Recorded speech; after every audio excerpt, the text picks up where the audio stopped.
Okay. But I've done a couple week-long runs. But again, yeah, nothing as extensive as this, which has been since the beginning of March. We started in the Midwest, went through Tennessee, Arkansas, Texas, New Mexico, Arizona, and then we finally hit the coast in San Diego about 3 weeks ago, and then snaked our way up here. Wow. 3 months is a bit of that's a trip. That is a commitment to go out. Oh man, yeah, I miss my dog. Um, my girlfriend's pissed.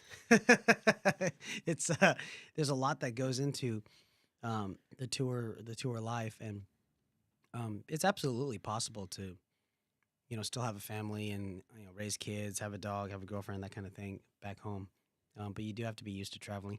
And like when my band and I were putting our lives together before the run, like before we left Nashville.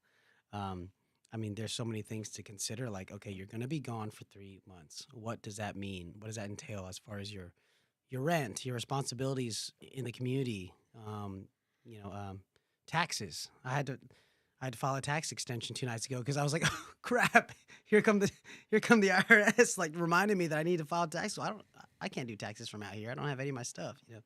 So it's a lot to get used to, but it's fun. And I hope that I've been saying you live and you learn, right, on the road. So I mean, there's been a bunch of things already that, depending on the city or the community we're in, that you learn from it, and hopefully it makes you a better person. I mean, a better like musician and artist and all that, but hopefully it makes you a better person. So we're pretty far from home, but we're grateful.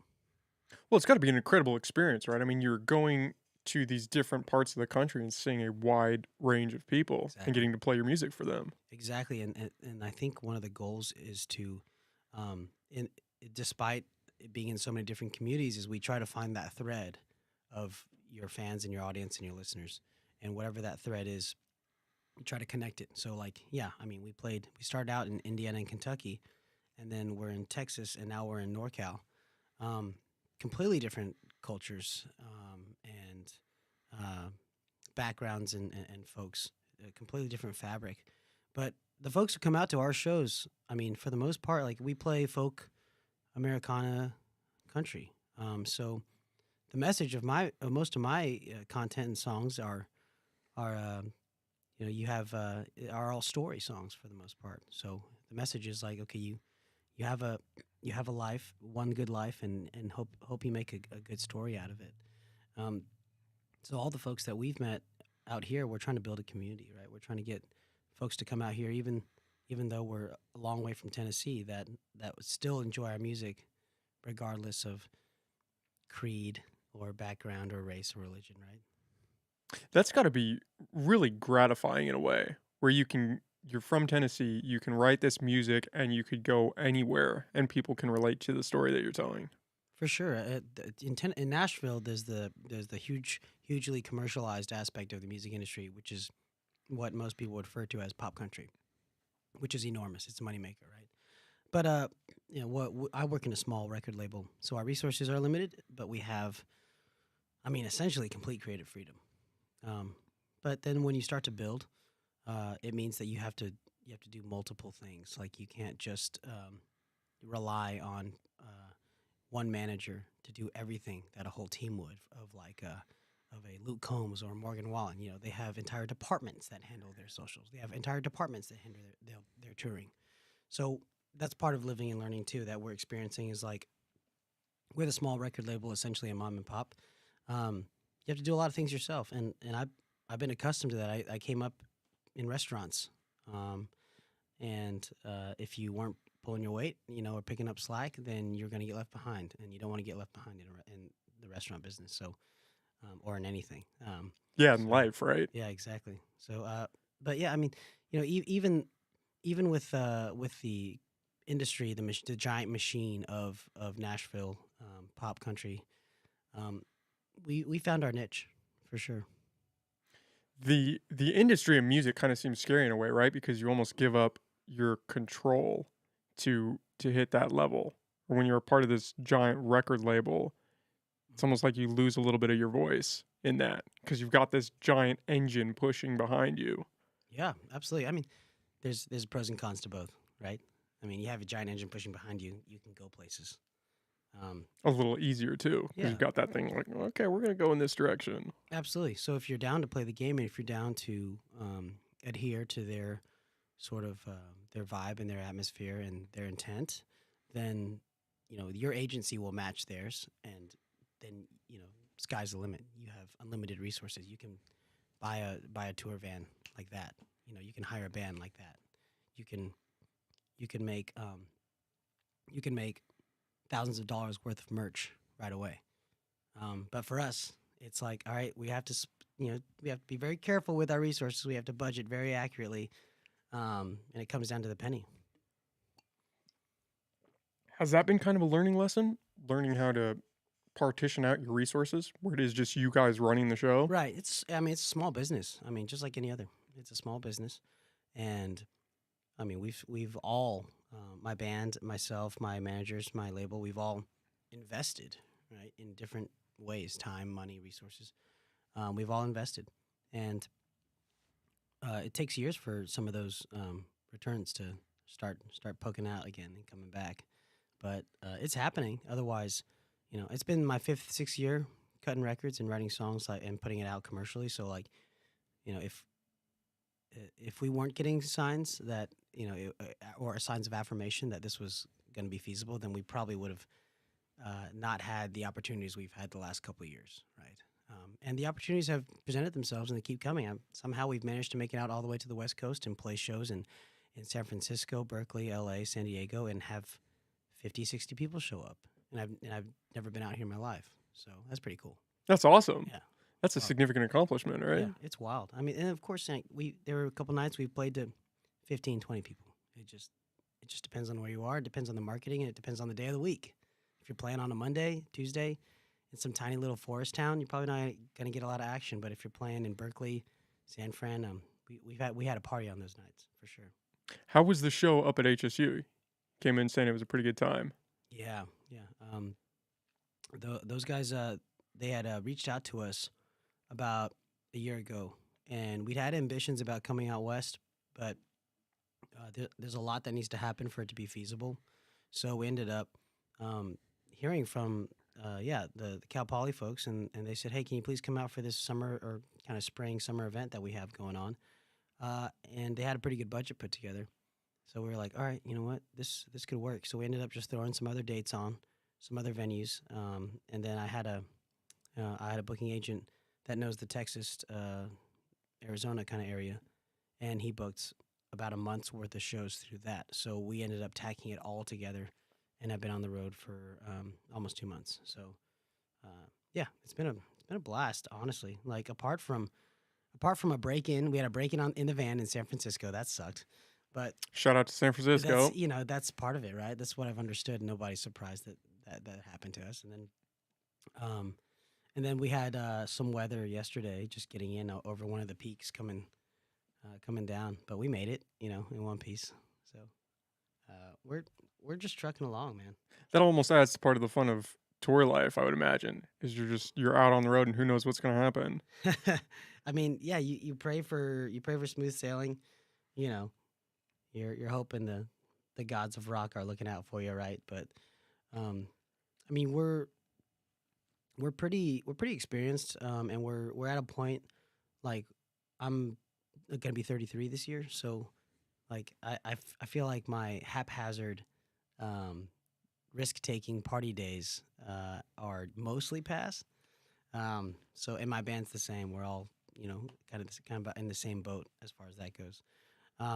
So yeah, I mean, maturity I think is an important part, and respecting the whatever community you're in, like understanding the nature of the vibe of whatever town or city you're in, so that you can move fluidly through it and not get into trouble. But once in a while, shit happens.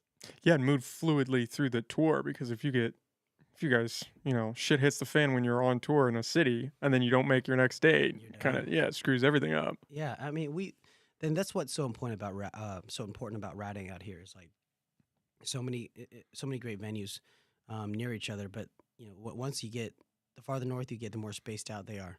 So, I mean, days where we only have a 2-hour drive and we get to load in early and take a break and hang out before our set, amazing.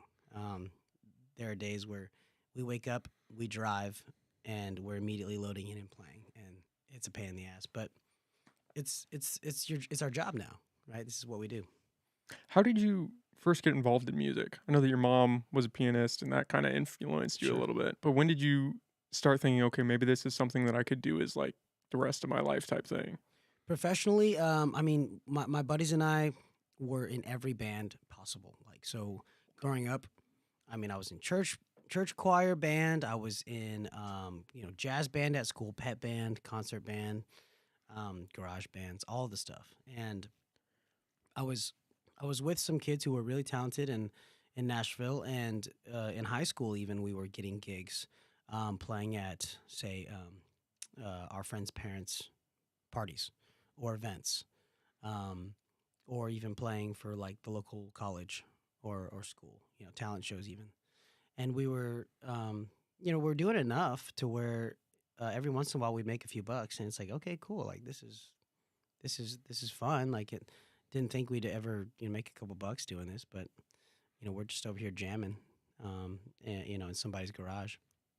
And then I went to school for music, and I wouldn't say burnout, but I was like, you know what? I don't know if I want to be a concert pianist the rest of my life.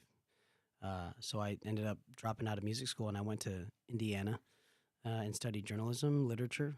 Learned how to, I guess, communicate better. Learned how to read and write better, and that all lent itself definitely to songwriting.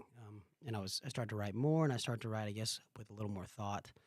Uh, and it's funny because you drop out of music school and you're like, I need it. I want distance from that. And the second I moved back to Nashville, I'm joining all the bands that are available. I'm playing piano in people's bands. I'm writing my own songs still.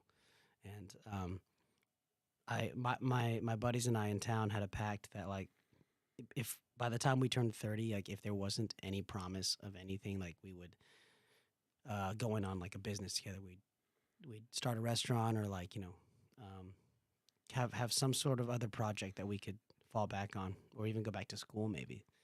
And I was playing at a tiny open mic in town, a place called Tennessee Brew Works, and just a tiny little hole in the wall uh, brewery. And uh, this gentleman named Alex Torres was there eating dinner with his family.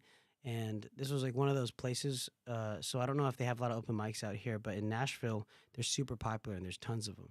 So this is a Monday night, and you go in at like 3 or 4 o'clock. You sign a piece of paper um, that determines the order of who gets to play. So we used to do this every Monday, my buddies and I, or almost every night of the week. But every Monday we'd go to this brewery, and you only get to play like two songs. So I was like, I played my two songs, and then after the show, um, after the night, Alex comes down and he gives me his card, and he owns a record label, and he's interested, but I don't know him from anybody, and I was just like, all right, so if you're interested, come out to the next show. So like he came to the next one, the one after that, and I started having some showcases, some proper shows instead of just two songs at a time. So he came out and saw one of those where I played like an hour with my dobro player, and he said we should cut a record. So he just gave me a really basic record deal, and we split the profits of everything, 50-50. But he provides the front money to like go into a studio and hire players and hire engineers and all that. And that was Farmland, which was my debut record in 2019. And since then, Alex Torres and I of Torres Music Group, we've cut 4 records together. And yeah, we're just rocking. Well, how crazy is that? He's just there in the crowd. Yeah, Says, you know what? I think we should do something. he would definitely call himself an artist developer because he was a drummer for many years in the 90s, in the 80s. He played with Tracy Lawrence, he played with Leon Russell, and then when he came to town, he was raising his family in Nashville. He got an office job at Gibson, at Sony, and then something happened in his life to where he had a few changes, and about 10 years ago, he just opened up his own shop. So he's looking for artists to develop. And there were a couple other artists on his roster, some Texas artists, and so he's a guy that definitely always has his ear to the ground. Like since I've signed with him, he's signed a couple of my buddies. We've together gone in and partnered up and signed some artists and songwriters that we think have promise, right? And I love producing too. I love being in the studio just in general. It's so much fun. And when you're working with talented folks, which Nashville has just tons of, like everywhere you look, it makes your job easier as a producer. You know, you kind of just get to, I guess, give them a little bit of direction, but you don't need to tell them to do much because they can always sing or play their pants off. You know, like it's insane. So I've been working with Tor's music group now 5 or 6 years. I've been trying to produce a little bit on the side, but continuing to write my own songs and cut records. That's what Nashville's known for, right? I mean, if you're going to go anywhere for music, it's got to be that spot. Yeah, Nashville's changed a lot. I mean, everyone's probably heard like it was like one of the top towns like that people were moving to in the last few years. It's a completely different town than the one I grew up in, but it is absolutely still like it's music town. Like you want to be there if you're an artist, if you're a songwriter, if you're looking to be motivated, challenged, and inspired, you should spend time in Nashville. Different from the town that you grew up in the sense that it's more musically inclined or less? Uh, it's I would say probably more. I mean, just because of the volume of labels and artists that are there now. Um, but the legacy of songwriters and artists that have cut records and recorded and been broken in Nashville, like come out through the Nashville scene, um, the list is incredible. And and I say different town as in like, well, it literally is like, there's new streets, it's bigger. There's entire developments and neighborhoods and communities that weren't there 20 years ago, right? So it's the progress, right, of a city in the midst of change, which there's pros and cons to it. There's a lot of fun with it. Like I bartended downtown for many years. I profited from that change, right, in a lot of ways.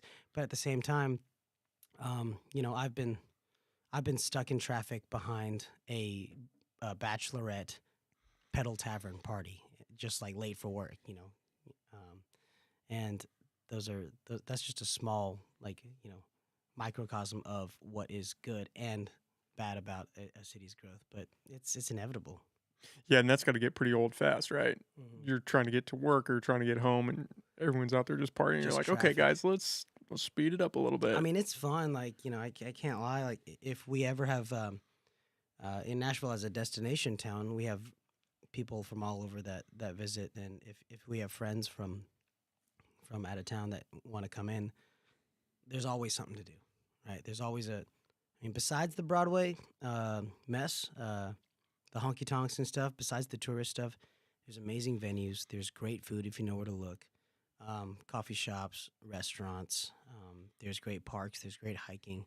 It's a very diverse town, more diverse than it gets credit for. People here in Asheville, they think, um, yeah, barbecue, hot chicken, bachelorette parties, and it is that, but it is so much more.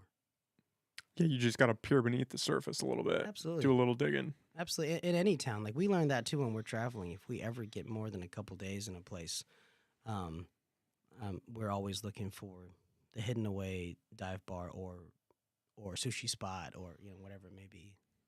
Does being away on tour and traveling and seeing these other areas, does that help you write your songs? Because it seems like you do have that kind of dichotomy of loving Nashville and being torn with it, and that kind of comes out in your music. Yeah, absolutely.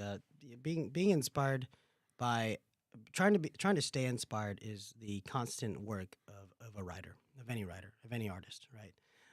Seeking inspiration, knowing where to look for it, or just being open to it. So, I mean, everywhere we go, I mean, this I have a record that's coming out in July, and everywhere we go, we constantly meet new folks all the time, and so every once in a while, I'll be in a conversation with somebody, just like a complete stranger, and I'll hear about their life story, right? And like there are times where I'm like, I've got to load out, I've got to go. Like, sorry, I can't stick around, but I do enjoy like when if I meet a rambler, I will let them go and just like tell me their life story. Or if people are dealing with stuff, like as a bartender, I've felt that as well. As like you meet folks who are just looking for some sort of connection.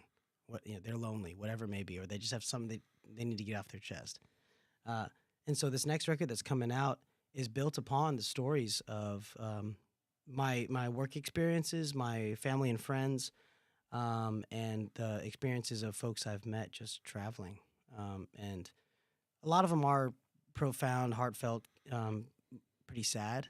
But I'm moved by that because I think it's incredible that folks have these stories that they need to get off their chest, or they're experiencing something and they're like, man, one of them is like an Uber driver. One of them was an Uber driver in Arizona, and I was visiting my girlfriend. She was working out there, and this Uber driver just like opens up about her last like month with me, and it was just crazy. And so that became a song for this upcoming record, and it's a record. It's called "Drink the River," and it's about shared experiences, the shared human experience.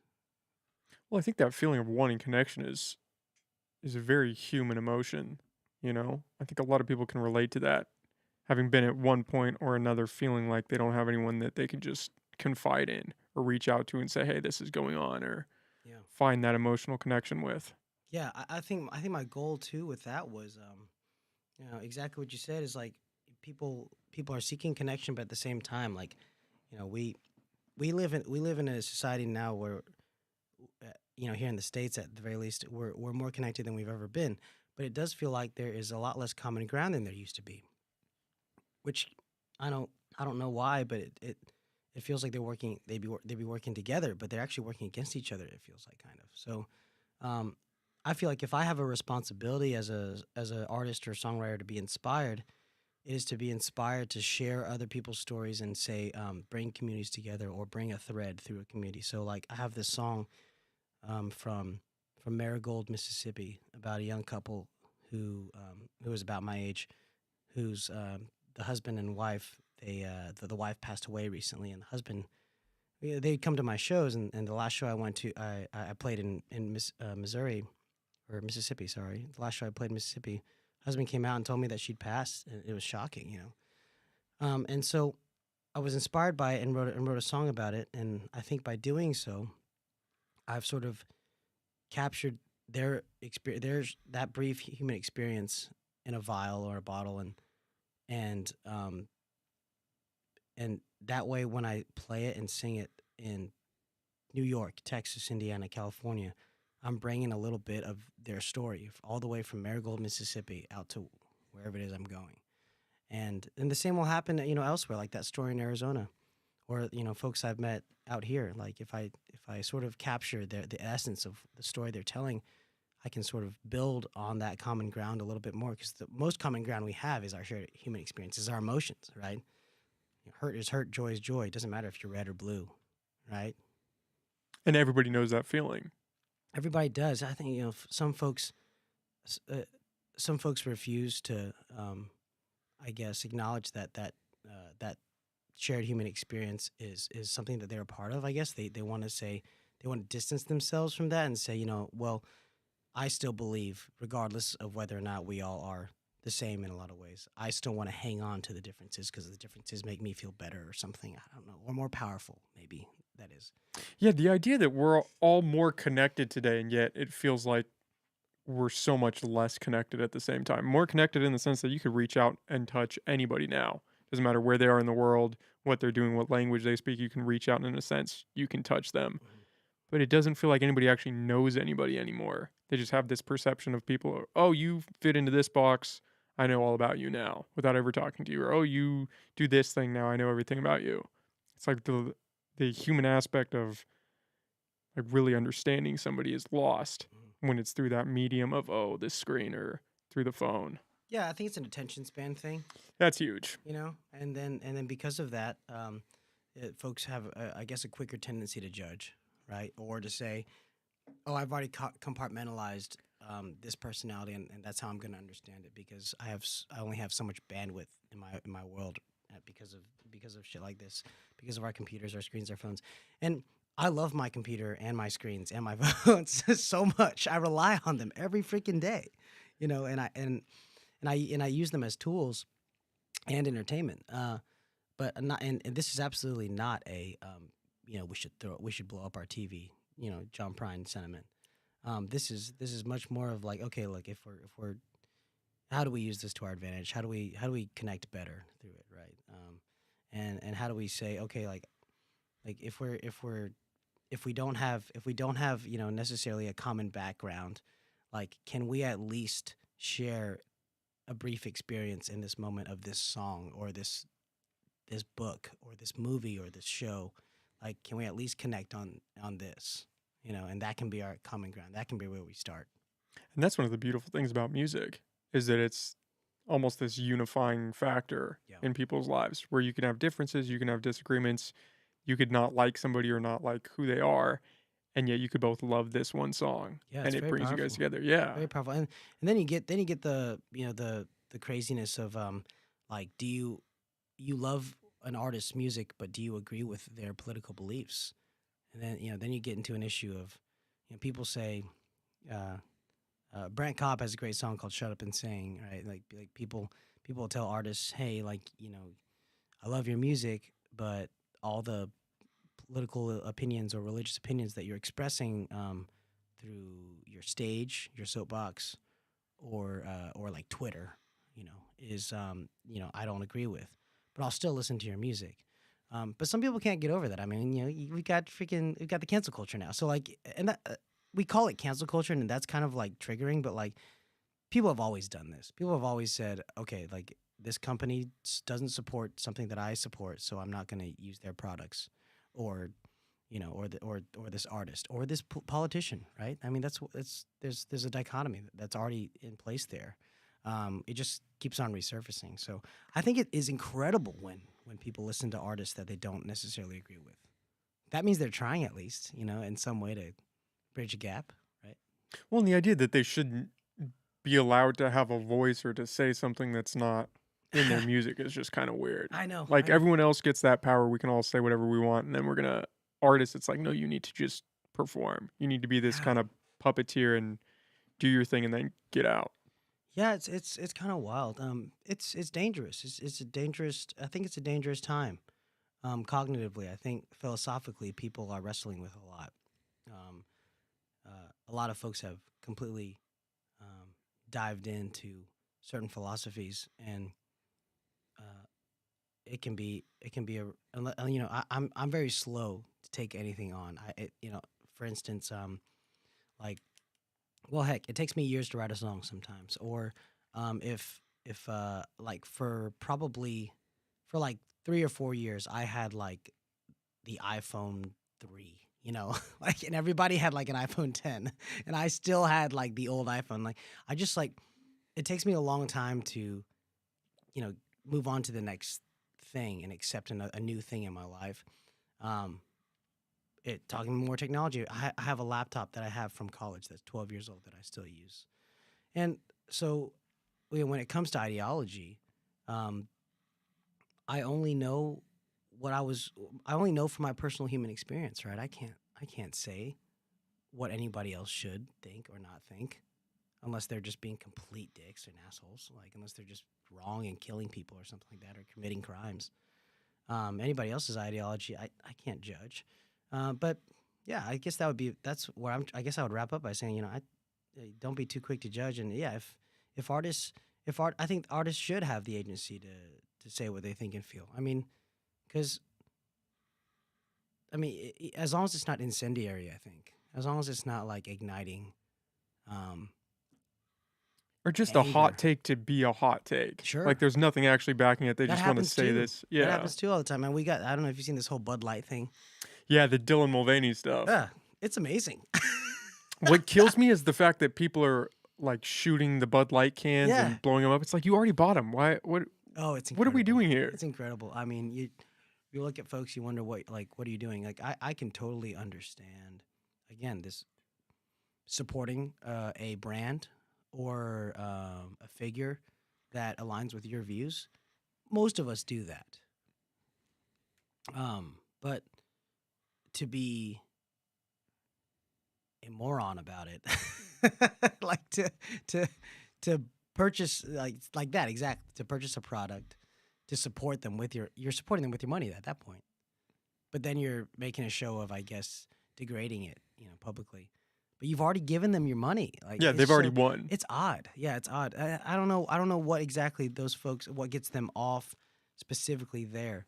But again, I can't judge. All I can do is create a community within the space of those 90 minutes where my band goes on and we say everybody love each other, everybody understand that everyone in this room has felt hurt, joy, everything in between, and we can all emote together. Like, and I try to say after every show, like to the crowd, I say like, look after each other, be good. I mean, what else can you say?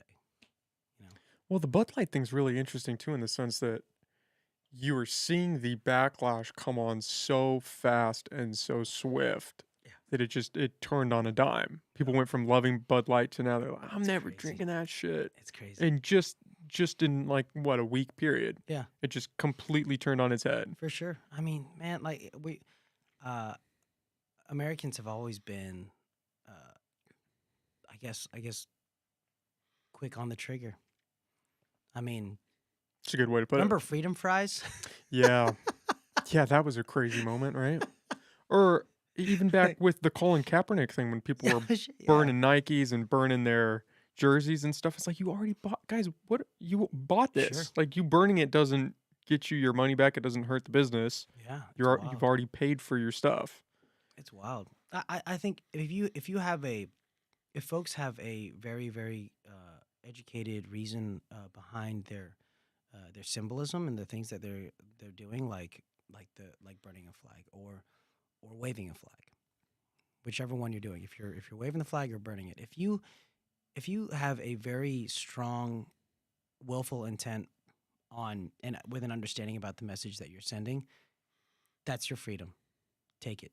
It's it like because that's what both sides of the line are trying to preach right now, right? Is what is our freedom? What does it mean? Like, it certainly doesn't make sense to me to say I can have the freedom and you can't.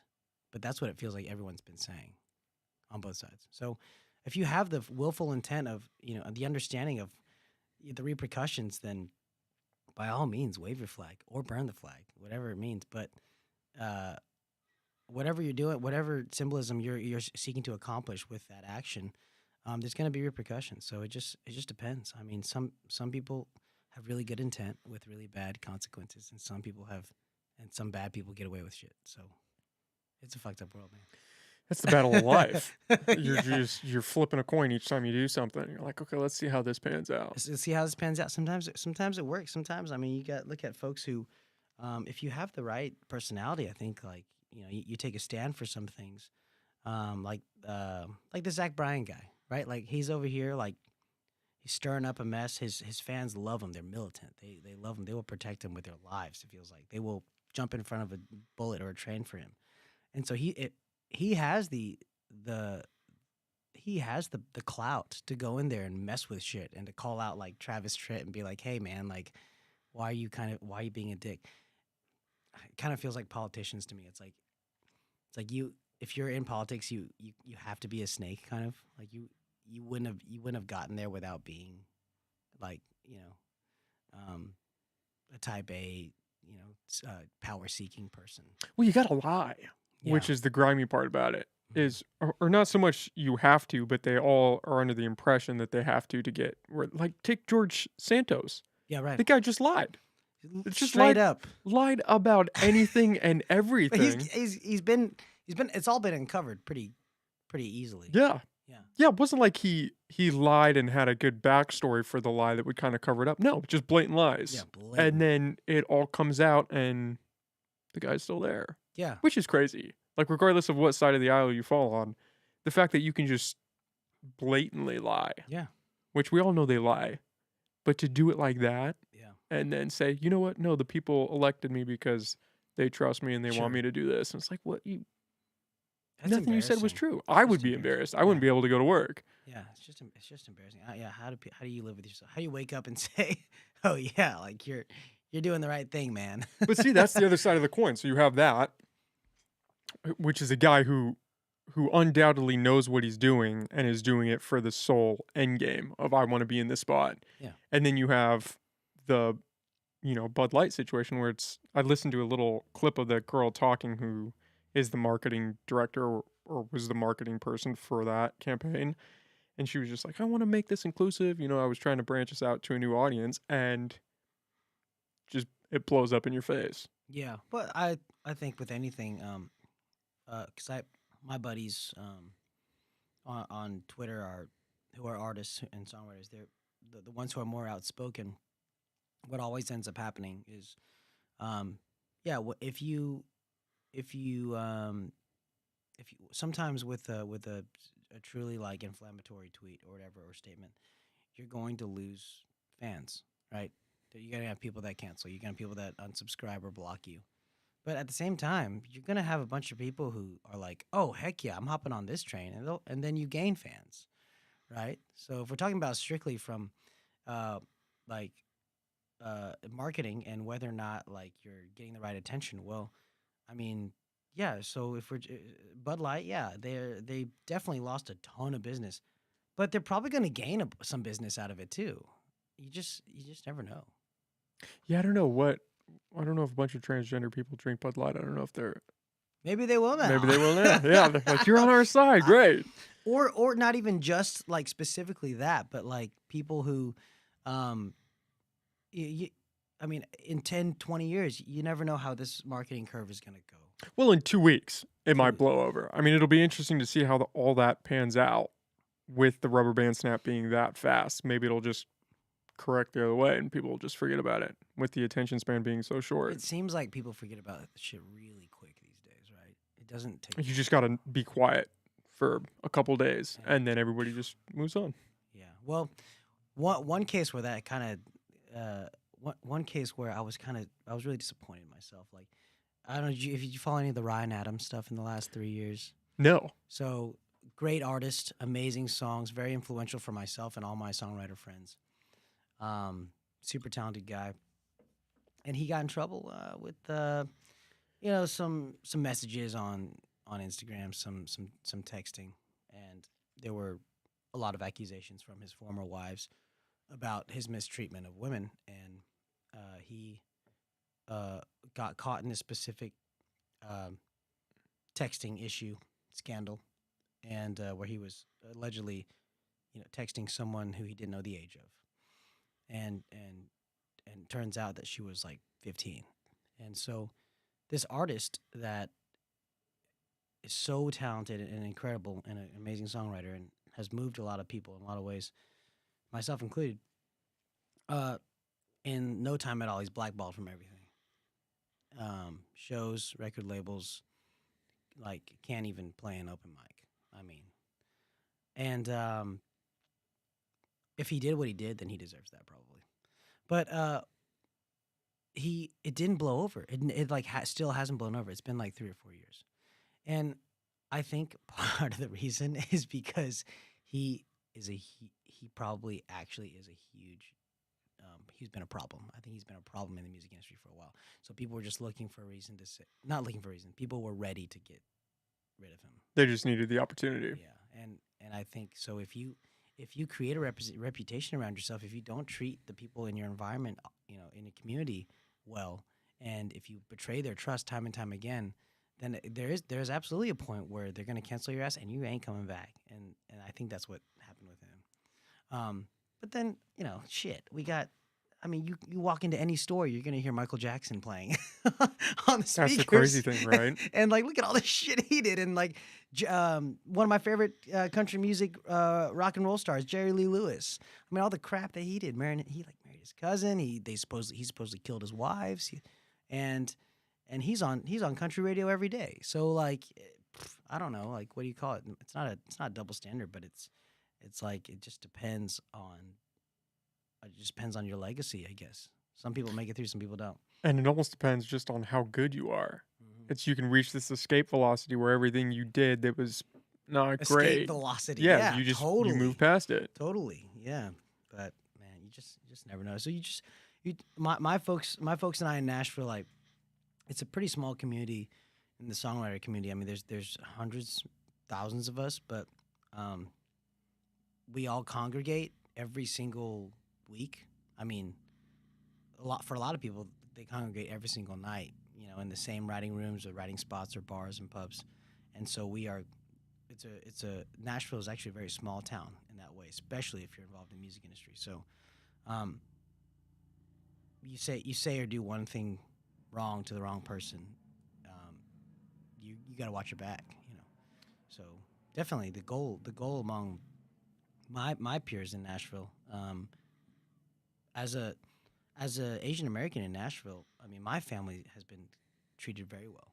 We've been welcomed with open arms. I mean, my parents wouldn't still be there for 30 years later after they moved there if they didn't love it, you know. And so people always we get asked to be in the conversation about diversity in country music specifically because that's the kind of genre we're operating in right now. And a lot of folks are looking for a the story of a victim. When did you experience hurt, and when did you experience prejudice? And I think as a kid, occasionally I did, um, and ranging from like schoolyard silliness to um, experiences of my parents, like in day to day living, like at a gas station or a restaurant, just weird shit. But I generally lead with the my statement, which is like, hey, like Nashville as a community has been awesome, and then the songwriting community in Nashville has been extremely supportive, even though even though there are very few artists who have the ethnic background that I do. So I mean, I can only say good things about it for the most part. The the pursuit of the victim mentality is something that really scares me because it seems like there's a lot of cachet in that, and that if you can kind of fit that bill of, yeah, I had it pretty rough, and maybe you did, but I mean, maybe people definitely do have it hard, Hmm. but there are also people that just lean into that for the social cachet that Yeah, comes along with that social statement. cachet, absolutely. I mean, it depends on uh what kind of image and what kind of image you're branding, right? What kind of story you're trying to sell. Because we all are at some point, like all artists, all songwriters are trying to essentially create a story that people are going to buy into. And it's it's funny that usually in country music it is I grew up in a trailer, right? Like I grew up dirt poor. I grew up knowing what it's like to not have anything. And that generally gets like people's sympathy, right? Pulls on your heartstrings. And so does the I had a tough time, right? I was disenfranchised. I was bullied. I had to overcome an adversity, right?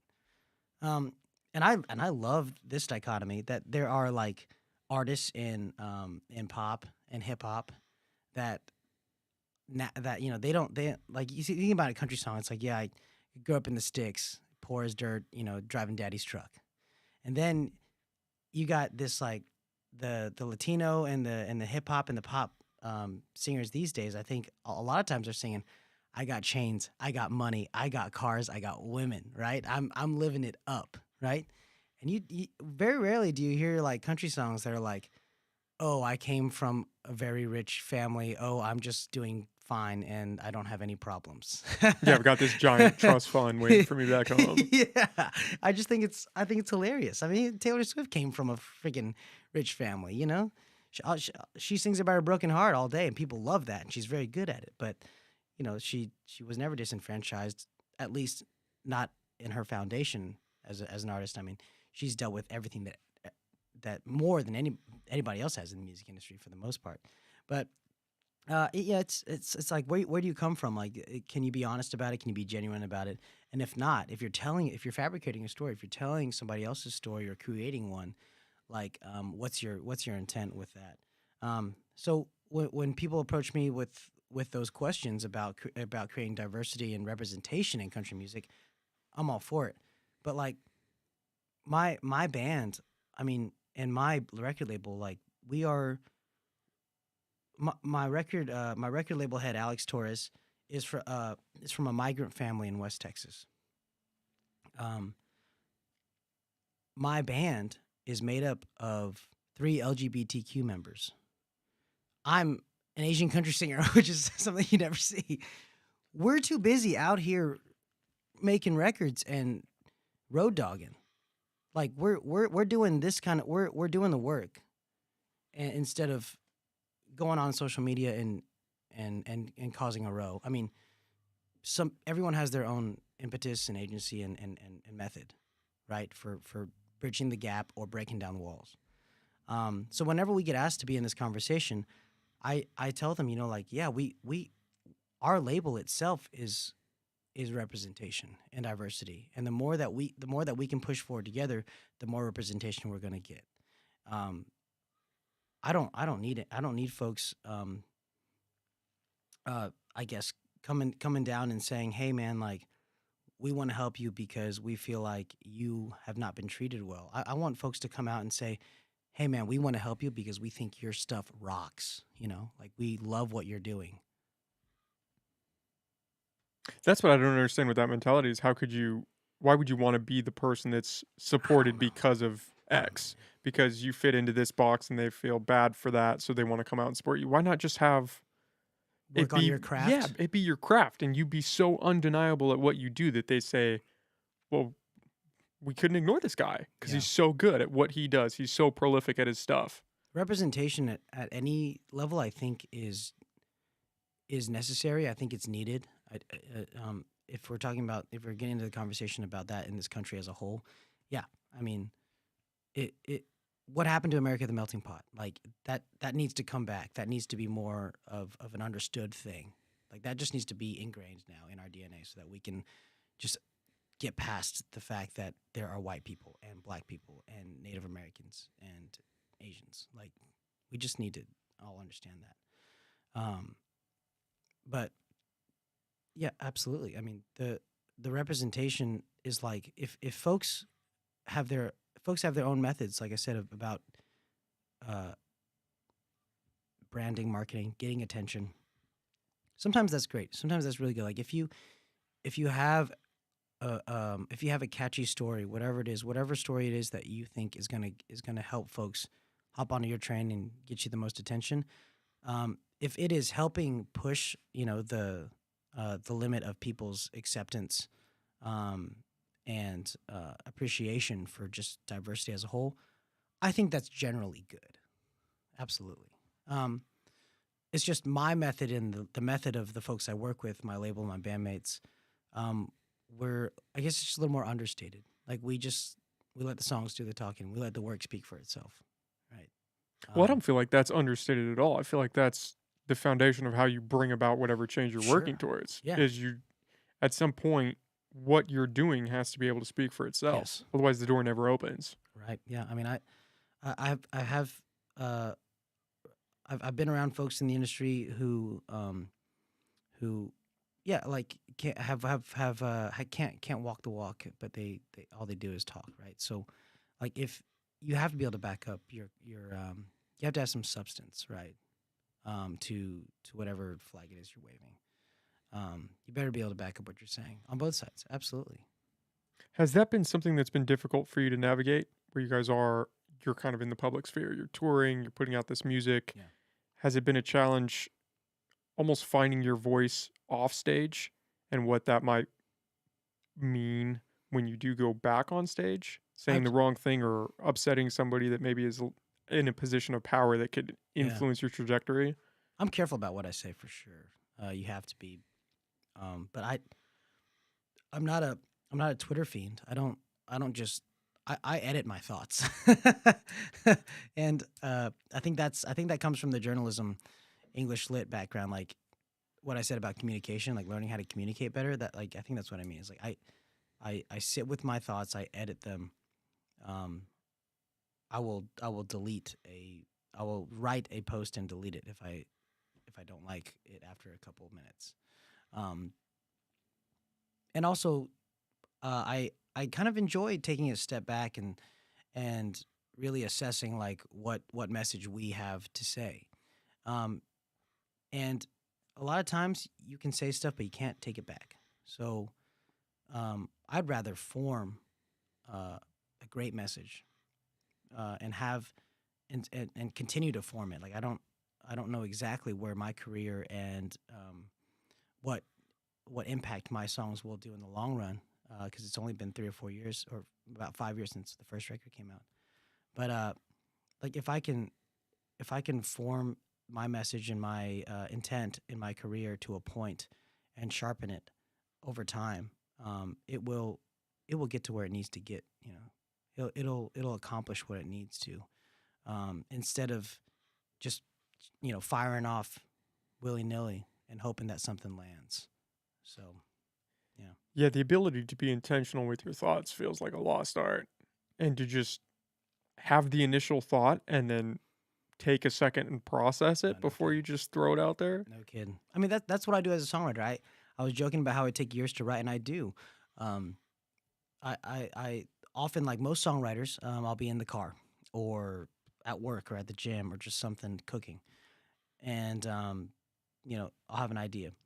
And in Nashville, there's a process of songwriters, which is a very quick turnaround. It's part of the big machine. It's part of the contract that publishers have with their songwriters on their publishing labels. So um, there's essentially a quota, right? Like you need to have this many songs every month, um, because songwriters work on essentially like a stipend, right? So they get maybe 20 grand, 25 grand for a year. That'll help them like get out of the restaurant business or get out of Ubering, and so they can actually take time to write.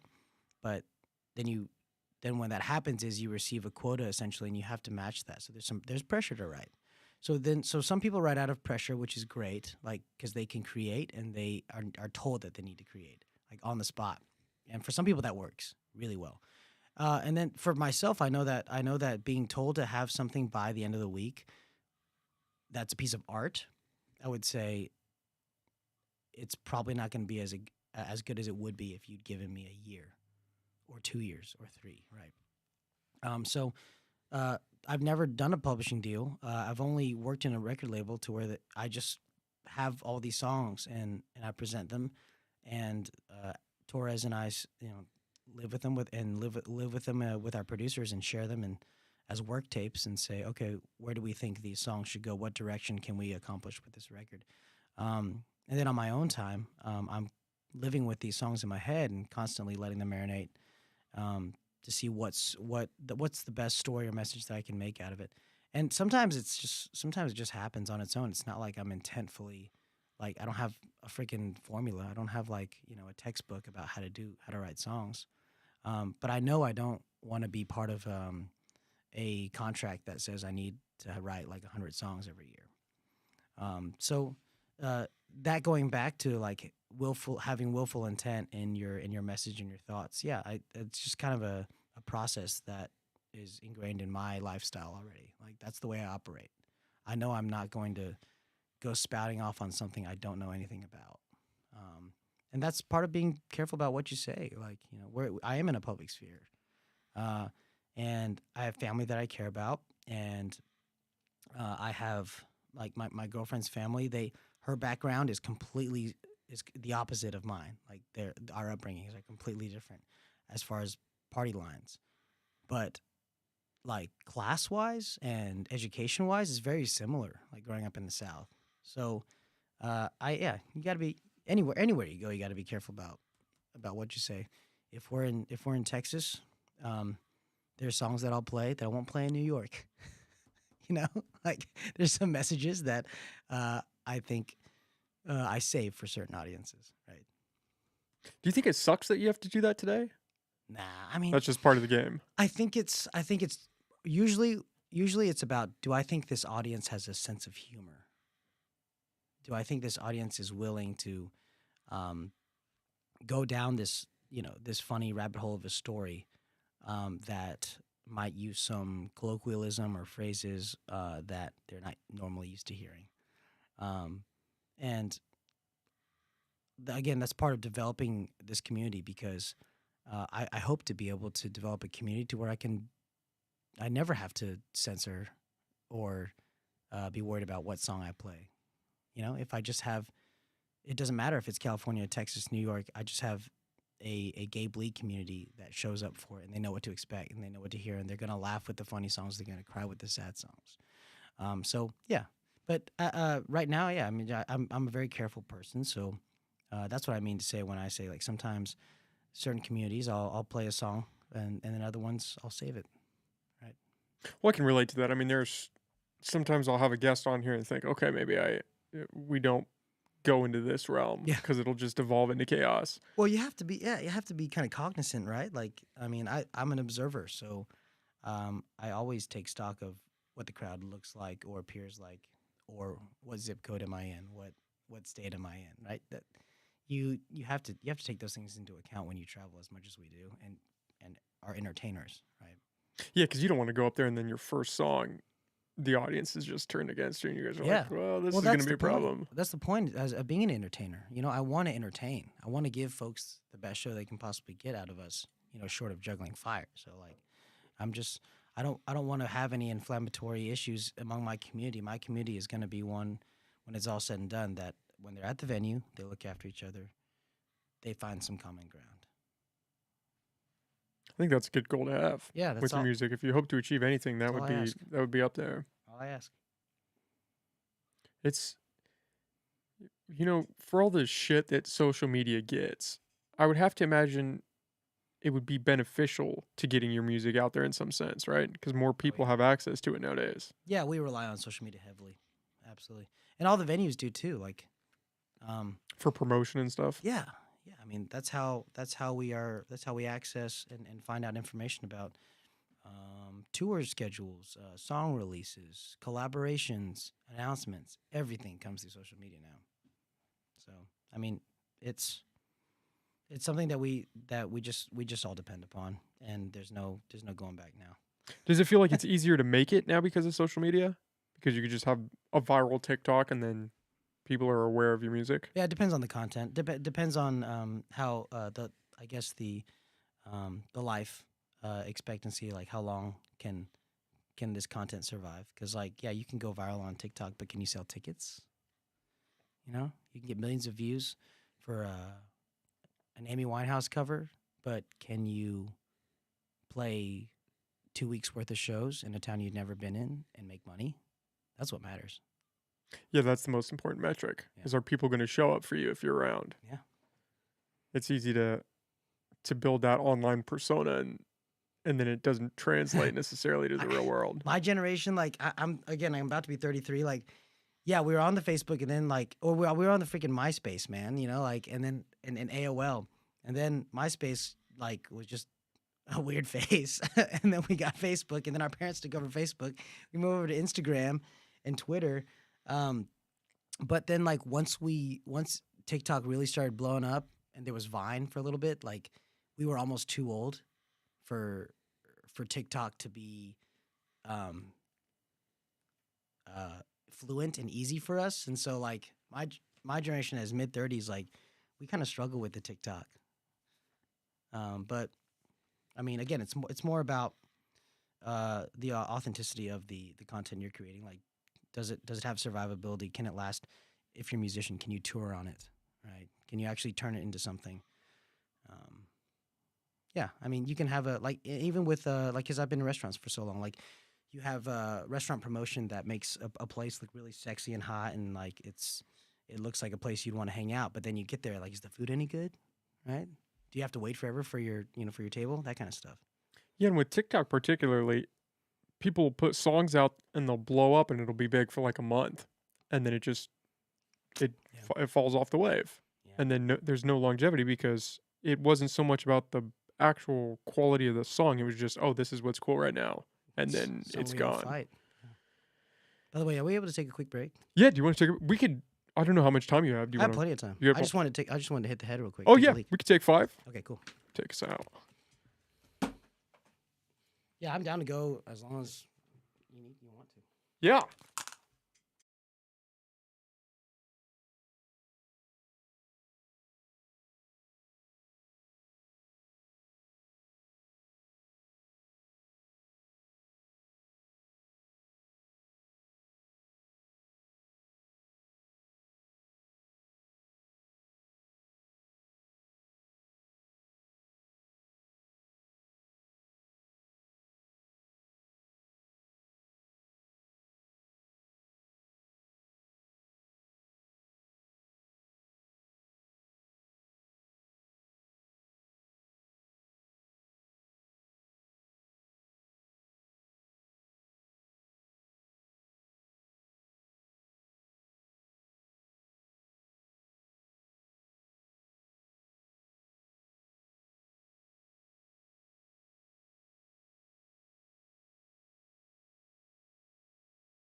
take a breather after a show. Be like, okay, we're back, we're in action. We can take 5 seconds, and then we Oh got to yeah. hit the road again. It's just nice to sometimes sleep.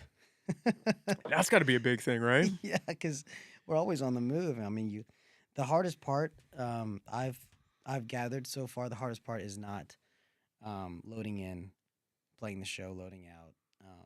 It's it's the partying after the show because that's what keeps you up till 2 or 3 a.m. And then you got to check out of the hotel at 11 I'll be back on the road. and back on it. And so, if I was talking about maturity earlier, like, if we were actually more mature, we probably wouldn't, party as much as we do. But uh, hey, we're living it up. Well, it's also about enjoying the experience. Yeah. I mean, especially like you're going to all these places. If it's your first time there, you kind of want to get out, hang with the locals, grab a beer, get to see some sights. Yeah. I mean, that's absolutely the goal. I mean, in a lot of ways, because we certainly are coming out here to build a community, and we're gonna.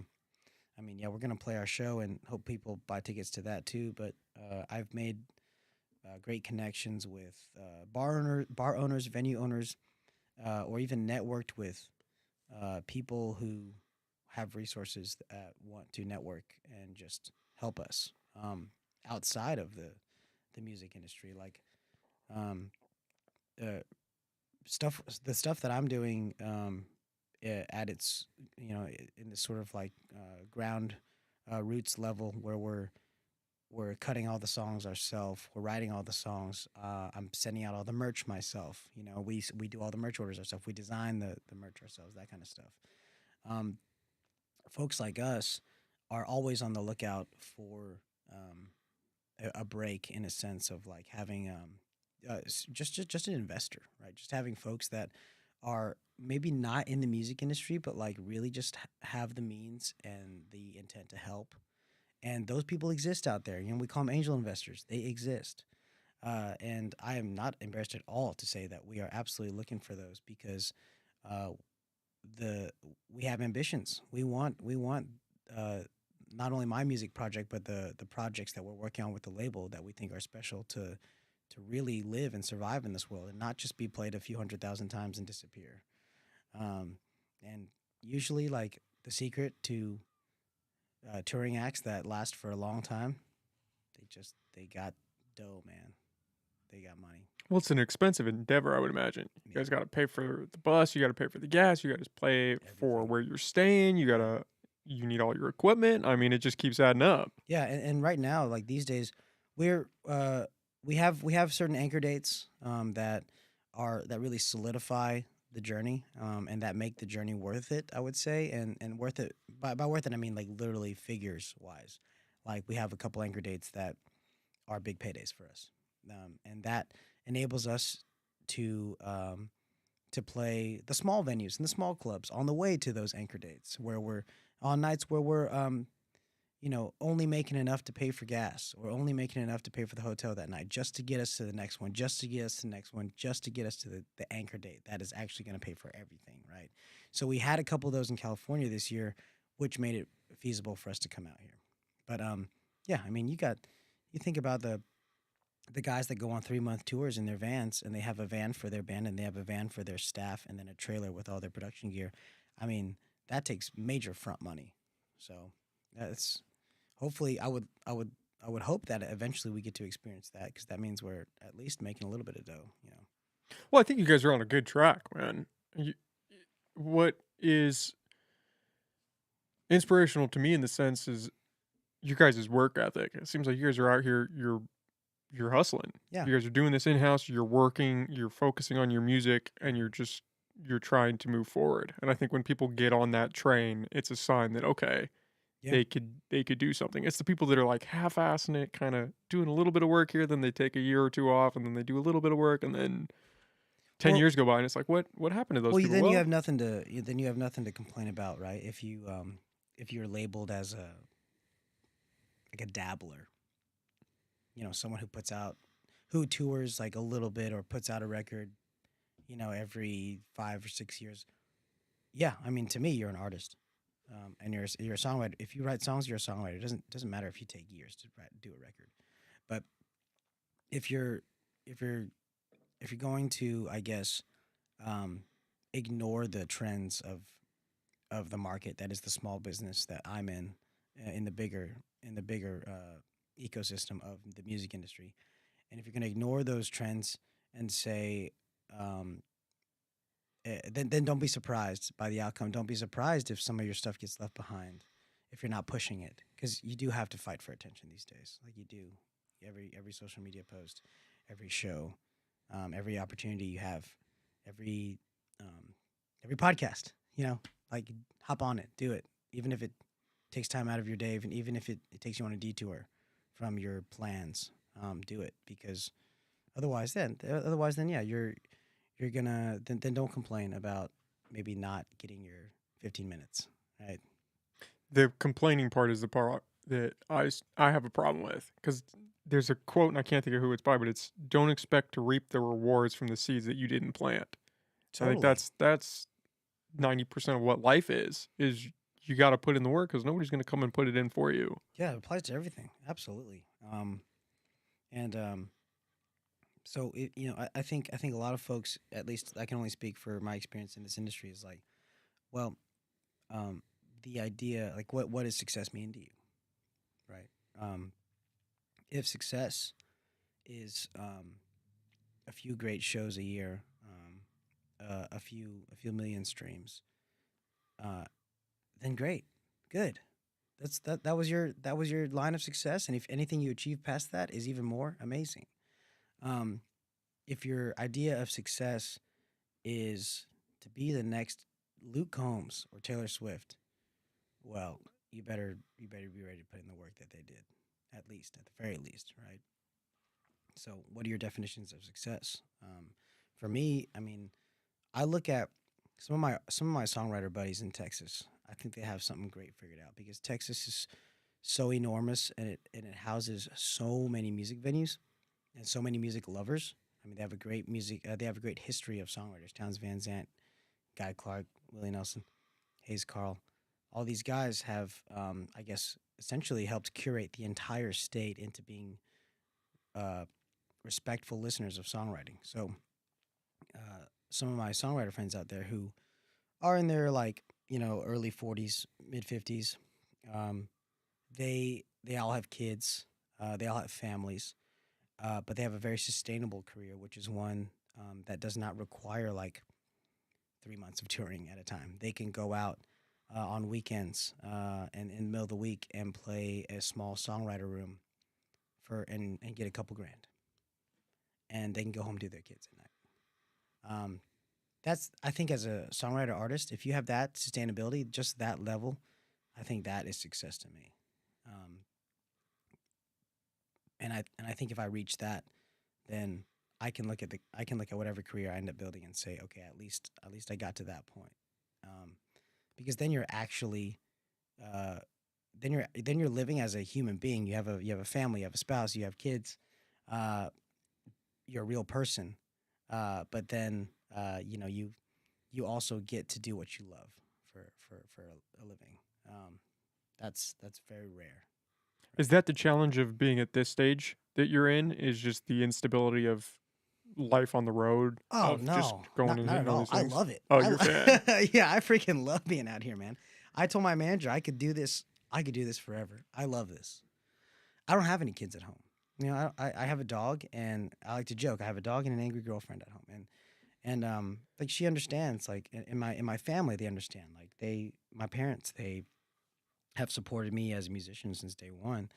Um, and we all my support system in Nashville, my childhood friends, they're all big fans, and they most people wanna see um, their friends succeed, and most people want to see, especially if it's a hard business to break into. That's even more of a mountain to climb for a lot of folks. So people are definitely rooting for us. Um, and I told my manager last year, I was like, load me up. We hired a booking agent, and I was just like, I want to be a road dog. I want to do this, um, because I believe that that's how I'm gonna achieve any level of success, is to actually bring the music to people, live music in front of their very eyes and ears. Because like we were saying earlier, I don't know TikTok that well. I mean, I have one, but I don't use it very much. I use Instagram sparingly, and I'm just hoping that kind of the old fashioned way will right again, will work. Uh, I don't have I don't have interest in making a viral TikTok video. Um, maybe it'll happen at some point, like if we get really creative with it. But I just all I can wrap my head around is all I really focus on and love is songwriting, right? And then and playing and performing music live. So that's how I'm gonna make it if I do, right? It's just those things. Well, and being on the road has the added benefit of you're constantly sharpening your skills. Totally. You worrying about creating some viral TikTok is just a waste of however long it took you. Because, Yeah. yeah, it might blow up. Yeah, you might get some followers and stuff from that, which would be beneficial, but Yeah. you're not getting better at your craft Again, trying to if beat that whatever avenue. whatever sell puts butts in seats, man, whatever sells tickets, that's what I'm concerned with. And so putting on a good show is behooves me way more than a couple extra thousand followers on some social media app. That might It get sounds banned. so It might not stupid even matter in a little when you bit. say it out loud. Yeah. Followers, like again, hard ticket sales. That's what I'm about right now. Hard ticket sales. Give me and and buy a hat, right? Buy a shirt. Buy some merch. Spotify, man. We've done the math a handful of times. 5,000 streams on Spotify is like $25. Is it really? It's like a third of a cent per stream. Damn. So you will immediately benefit an artist way more if you just buy a record in that moment at a show or online. That that takes buying a record takes 10 seconds. 5,000 streams takes hours, days, right? Crazy. Well, that's something that we were talking about off air that I think is really cool that you guys do is you guys sell vinyl, which Yeah, I'm a huge fan of. I think that's awesome. And it seems like that's been pretty good for you guys. That seems like there's a lot of demand there for that. totally, totally. I mean, we have to, schlep it around. We lug it all over the country, all however many pounds of vinyl it is. I'll tell you the vinyl. I mean, the merch uh, cases that we have are getting lighter, which is really That's a good. good sign. Yes, yes. But we are absolutely hustling in a way. Like we have like tchotchkes, yeah, koozies, shirts, bandanas, hats, stickers, um, all those things really help a lot when you're traveling and you're far from home. They pay for so much. It's retail. That's all it is. Are you guys, when you set out on tour, do you have a set number of things that you're taking with you in terms of merch? Are you guys restocking along the road? We do a little bit of both. Yeah, I Okay. mean, we took as much as we could load into two like big black travel cases, and then um, we have restocked a couple times when we were in Texas when we happened to be driving by our not only our merchandise warehouse but also our vinyl shop. So uh, we hope to sell as much as we can, but like honestly, that's why we have a merch site online, and so we just hope that folks every once in a while help us out and like snag a CD or something online. That helps too. Um, we have a couple fans overseas. There's a record store in the Netherlands that I have sent two massive shipments to in the last year because I sent them one of like 40 CDs, like 20 vinyl, and they hit me up about a week before I left in March, and they said we need more. So like I'm kind of cutting them a deal because it costs a lot to ship over there, but at least I'm getting the music out, and then hopefully, when I tour the Netherlands, which is coming up in October, when I go overseas to Scandinavia, hopefully that means that people are going to show up. That's got to be an exciting feeling. It'll Is be that going to great. be your first time back there? Yeah, I mean, I had a Scandinavian tour lined up in 2020, and then all just went to hell. But this year, in August, I'm going to be in London, or I'm going to be in the UK. I'm going to be in some like some small town outside of London, playing a festival, And then in October, we have some Scandinavian dates that are coming through. So Norway, Sweden, maybe Germany, Denmark. And they have a really huge appetite for folk Americana country out there right now. Really? Yeah, huge. So um, I've had friends go over and play just like solo acoustic and do really well. Uh, but you have to. It has to be at least a 3 week endeavor out there. Like if you go for a week, it takes at least a week, pretty much, at these shows to make your money to make your travel expenses, and then the week and the next 2 weeks after that, you're actually making some money. Well, yeah, So that's a significantly bigger investment, right? Going out there than just crazy, yeah. traveling across the country in a Especially if you bus. take players or a band. So How did you find your bandmates? Are they also from Nashville? Did you guys kind of meet up there yeah, we met at a bluegrass gig in Nashville. and just clicked? Yeah, they became my buddies. We're similar age. We listened to similar kinds of music, and we were at this.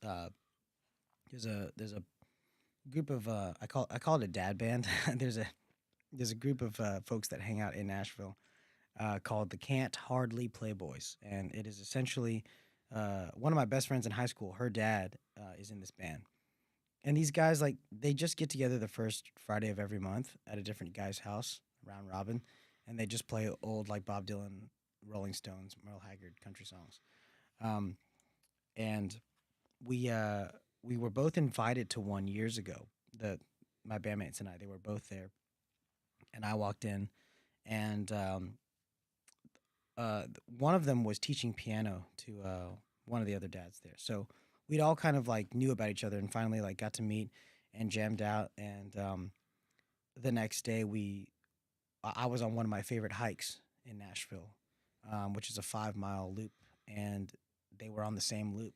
Like we were going opposite ways, and so we didn't even recognize each other. It was literally the day after this party, and like we walked past each other, we're like, it's just a nod, and then like about 50 yards go by, and then we turn around and we're like, oh shit, like you were at the party last night, and so we caught up, and I hired the dobro player Luciana to come play a few shows with me that summer, and when I heard dobro on my songs for the first time, I was like, okay, this is so perfect. So we've been playing together now, all of us, for probably 4 or 5 years. They have their own band. So essentially, right now, it's myself, and then I have a bass player and a dobro player. The bass player and the dobro player, Rachel and Luciana, have their own band. They're a duo.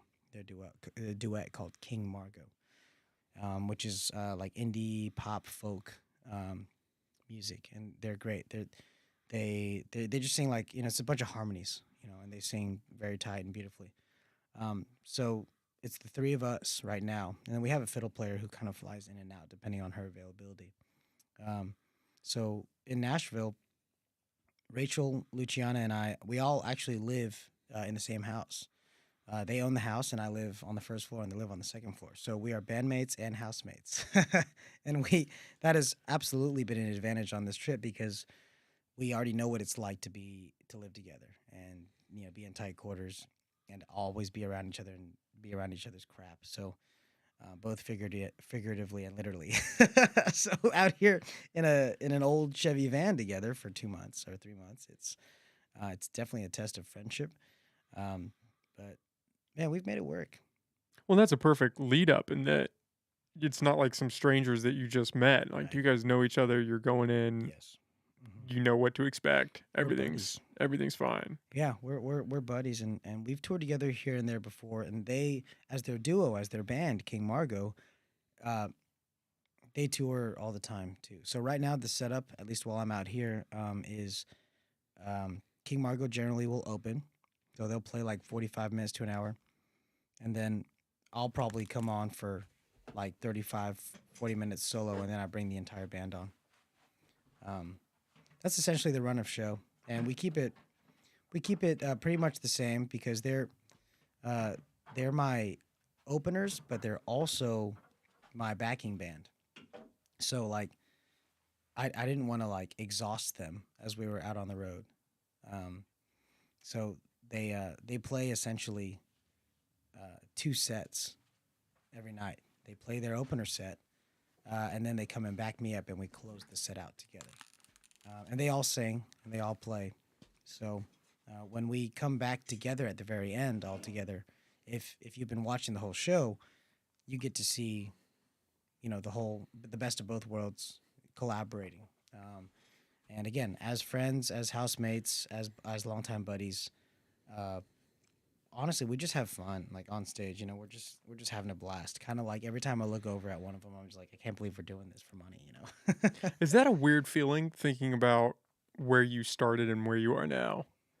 Did you ever anticipate being in this kind of realm where now Yeah, you're back west, you're touring, you're going to go right. back to these other countries and Mhm. I mean it's like these pieces are falling into place. Yeah, the pieces falling into place is something that everybody hopes for, right? And if it does happen, great. Like I, we've I've had opportunities in the past that were lined up and were going to be, which were going to be what I thought was career changing that either fell through or didn't end up, panning out, right? And everyone had this in 2020. Everyone experienced this, right? There was we probably all had plans that got totally shat on. So, uh, uh, right now, I look at my calendar for the rest of the year that's the busiest it's ever been, which is awesome because I can look at these dates and know business wise I'm gonna be able to say pay rent, right, or afford this trip, and make the next show.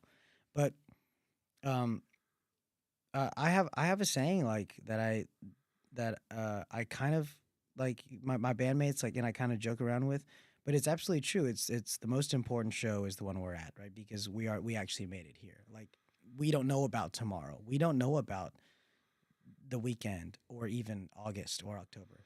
For me, that's a lifetime away. I mean, I don't know what's gonna happen between now and then. All I know is that I'm in Arcata and I'm playing in freaking Portland, Oregon, and I've got to make it to the Portland, Oregon show. That's my prerogative right now.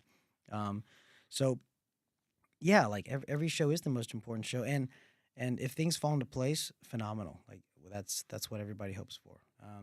And we are. It's been a slow build for myself and my team. So everything that comes through and every opportunity that comes through, uh, we feel like we've earned. Yeah. I don't. Obviously, there's a lot of like sometimes opportunities are a gift and a blessing, and we're grateful for that.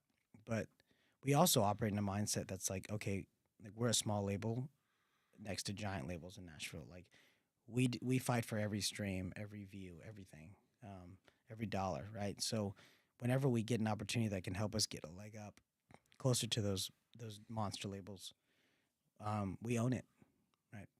It makes a difference. Yeah, huge difference. It's small opportunities for small labels mean a lot more to us than it does to the to the giants, right? And for you guys, I mean, your first album came out 2019, yeah. 2019 and then you have COVID. How much did that fuck with you guys a little bit where you're kind of getting the ball rolling and then all of a sudden the world just shuts down and everything stops? Absolutely. I mean, I was I was alluding to some opportunities that we had that disappeared because of COVID, and some have come back and some haven't. So, uh, I, ever since then, I've always operated on, okay, like what do we have in front of us? What's the most important thing right here, right now? We can only control what we can control in our day. And like in San Francisco, we had our van broken into. Luckily, all our gear was already in the venue. Um, but like we can only control what we can control. Like what's the best thing we can do right now is to make sure that tomorrow morning we get the stupid window fixed so we're not driving through the rain and the cold. Um, and I think that was the biggest lesson we got from 2020. Yeah.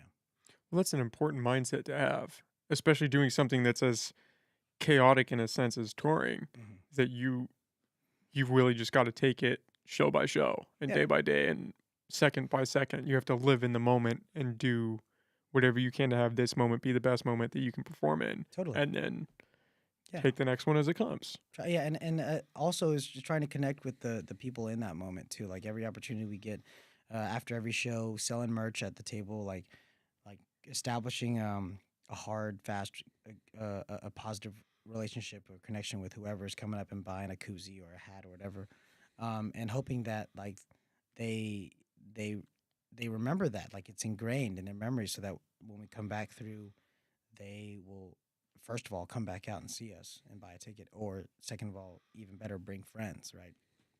Um, this is what hard touring is about. And yeah, it's a grind. I mean, it's a grind, but so is everybody else's lives. Like, we don't.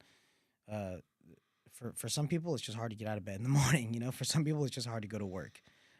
We live in a very unique situation to where we get to do what we love, and b real. We could just play. We could just play around Tennessee if we wanted to. Just did that for the rest of our lives, and it then we would just operate in that realm and maybe never exceed where we are now musically and in our careers. But we've asked for this. We've asked for this opportunity to come out and play 45 shows in 2 months, right? So we have again, in a small label, creative freedom and control, which feels really good and is paramount, I think, for a songwriter. That for myself, I want to create my own sound. I'm not trying to follow anybody else's sound. I'm trying to create my own. Right. Well, that's another direction you guys could have gone. I mean, you could have just been a cover band and stayed in Nashville, and that's all. Yeah, That's just what you guys do. there's That's money in just that it. too, Yeah. and it's fun. Like playing down on Broadway, I've done it, and there's 4-hour cover gigs, and you're just jamming out, and there's tons of tips, and that's one way to be too. It's a big old industry. There's so many different facets of how to do it. So um, honestly, it's kind of what, again, what you set your definition of success as, and um, and also your expectation. Don't If you set your level of success for something that is extremely high, then be ready for the falls in between. If you set your level of success at just being a cover band player in Nashville, then don't be pissed off that your career is only in Nashville, right? And that you're not playing your own music, that you're just Yeah, playing these other yeah. songs. Then don't gripe. Like Yeah. that's your expectation. So, obviously, there's a lot of gray in between that too, because people, it's a conniving business. It's a twisted business. There's a lot of people that get taken advantage of, right, in music industry. People with a lot of talent and promise get twisted up in, uh, I don't know, just people they consider mentors, or maybe like a bad record label contract. You hear about people having to finish out their fourth record because like they promised the company that they would do 4 records with them, and they just make some like crap record as their fourth record for fun. Um, those kind of situations are hard to foresee, but because when you're in town as a new songwriter or a new artist, you want to take every opportunity you can get. But having grown up in Nashville, I mean, I have a foundation there. I have a support system, and that's made a huge world of difference because I don't feel like I have to. I feel like I'm still in my comfort zone in Nashville, Music City. Like a lot of the bars that we play at are 2 blocks from the high school that I went to, so I'm always home. And that it always it's moving to think that every day someone is packing up their guitar with like $500 and moving to Nashville and trying to make it. Um, that takes a lot of bravery. Is it hard seeing the people that pack up and head back home after that? The ones that don't make it? Not Because really. I mean, it's it's like just you water off your back. honestly, if you gave it a shot, like that to me is good for the art. That to me is good for music. You don't want people not taking chances in music. You don't want people taking the easy route. You want people like pushing the gambit, pushing the limit, and risking things for music, because that means that music still means a lot to people. The fact that they would just Uproot their life. yeah, move from who knows, God knows where, like Oklahoma, Midwest, whatever, with no connection to anything, and move to Nashville with a dream. That means that dream is alive and well. That's amazing. Um, People are gonna fail. I might fail. Whoever's on top right now might fail one day. It you know it like it happens. I mean, you get in everything. Think about like NBA stars, NFL stars. You get people who are at the top that end up being irrelevant one day or another. It just happens. Unless you're freaking Michael Jordan. or LeBron James, unless you've changed the game, like we will all fade at some point. So like, what's the best thing you can do in your short period of time to, and again, your definition of success during that, what can you achieve and succeed? Um, and hopefully, side note, do some good in the world. And even if you fail, at least you can say that you tried at the end of the day. Oh You don't yeah. want to be the guy that has a dream and never tried to even give it a shot. Never went out of his way to see if he could even do it or took a chance. You just had this thing and you never acted on it. That's for me is always the saddest thing. Like it's like I think it's like a trope in in movies. Like it's like oh, Grandpa always loved to play the saxophone, but he just Never did could it. never get off the farm. And he still listens to like old jazz records now. Like it's sad, right? But that trope is like definitely something that my band and I fear. Like we're like no, like we're never gonna be that person. We're never gonna be that person that said I didn't at least give something a shot, right? I think a lot of people fall into that is the scary thing. Because you have to imagine everyone has a dream. Everyone has one thing that they would try to risk it all for. It's Totally. just moving out of your comfort zone to actually give that a realistic shot that is the problem. Because if you got a job and you've got bills or you've got kids, the prospect of doing something risky keeps going down. You're like, well, no, I can't 1,000%. uproot my life because I've got a mortgage, I've got this car payment, I've got these bills. Responsibilities, man. Yeah, I've got real things that I need to do, and risking all that for this chance that I would want to take on myself just isn't feasible anymore. That's why everybody when I moved back to Nashville, I was hanging out in some at some mentors like houses and studios, and I was just getting a vibe for like what my first few steps should be in the industry. And these guys are they own publishing companies, they're producers, they're studio owners, they're songwriters, established. Most of them were my parents' friends or like parents of some of my peers. And every the you know the overarching advice with every single person I met, regardless of whether or not they were in music, was, "Hey, while you're young, take a shot." Because at some point, I mean, that is a valuable thing that you're not going to have later on, right? And that comes with absolutely I don't want to say lack of responsibility, but yeah, when you get older and you have not only job but people to take care of, um, and other things that are gonna, I guess, take up your energy and time. Um, yeah, while you're young, go for it, uh, because down the road you never know. You never know what's gonna happen. Yeah, life has a funny way of moving forward no matter how hard you try to stay stagnant, No shit, It man. just keeps Don't going. we all know? But sometimes that's good. Sometimes it again keeps you moving. It's got kind of like that machine you're talking about that just like pushes you forward. Like honestly, um, like I have some comfort in that because yeah, I hope there are things that I look forward to down the road, and I we build this career in order to achieve greater heights down the road, and we're hoping that what we're building eventually will become like um a house or a fucking jet plane or whatever it is that is taking us forward, rocket ship.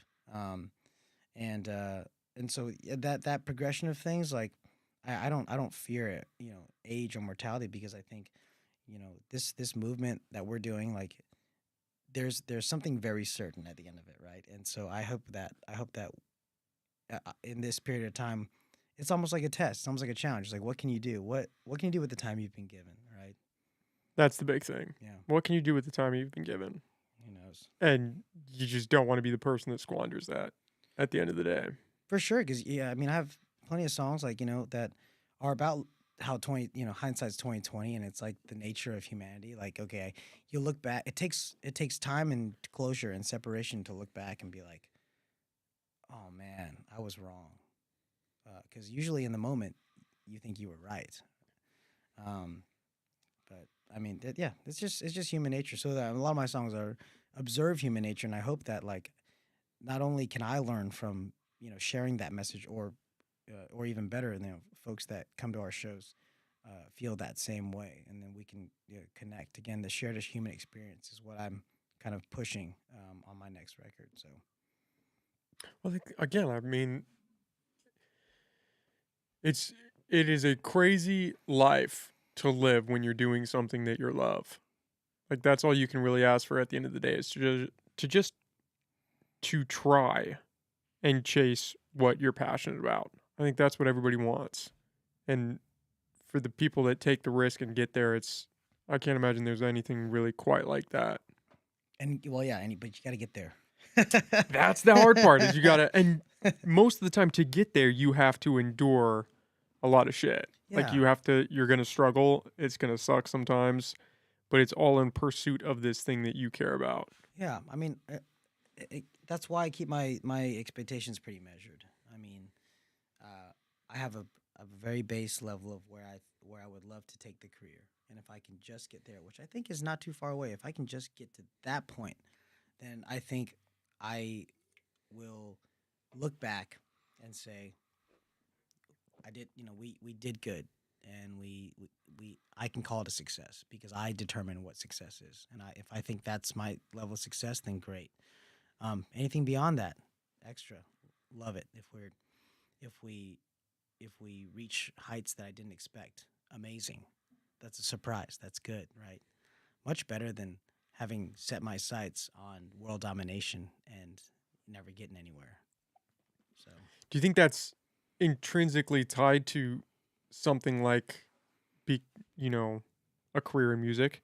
Is you don't want to overshoot your expectations. You want to just almost take these incremental steps and then move it. it's So I definitely want to get here and then I'm going to take the next one.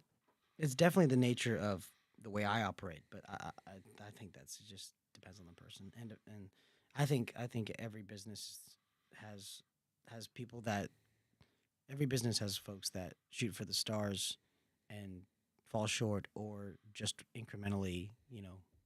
um, incrementally target their goals. It could be anything. I That's just how I am. Like that's my personality, so that's how I operate.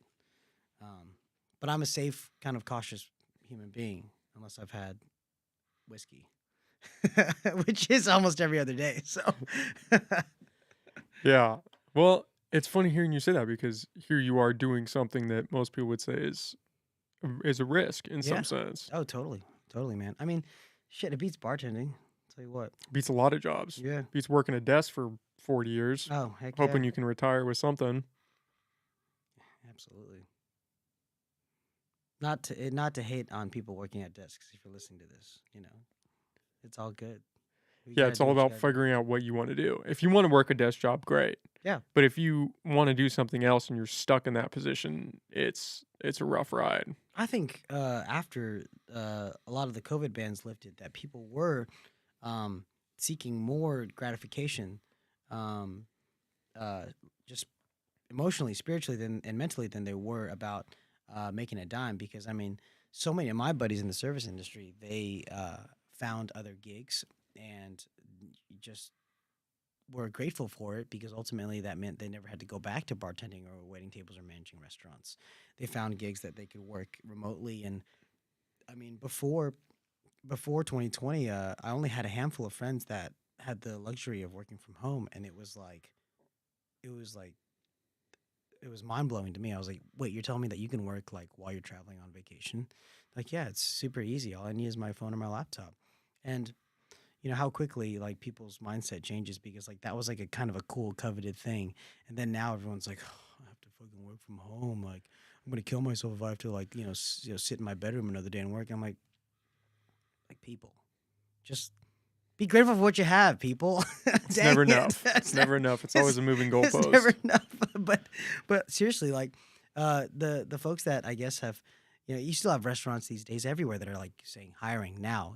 McDonald's is giving their workers like $17 an hour to, $500 sign on bonuses just to come on and work for a month. Like, um, it, folks have definitely, I think, um, in that time frame where of the sheltering in place and the lockdowns, um, a lot things changed in people's heads, and for better or worse, I do think it is healthy for people ultimately to be wanting to work in something that is gratifying because that means they're going to do a better job of it.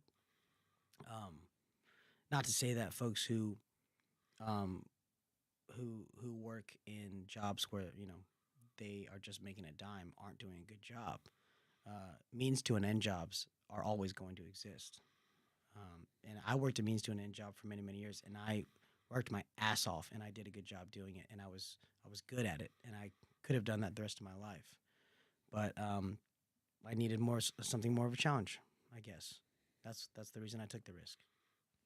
Well, I think COVID showed a lot of people that the world is a crazy place and that you are going to die someday.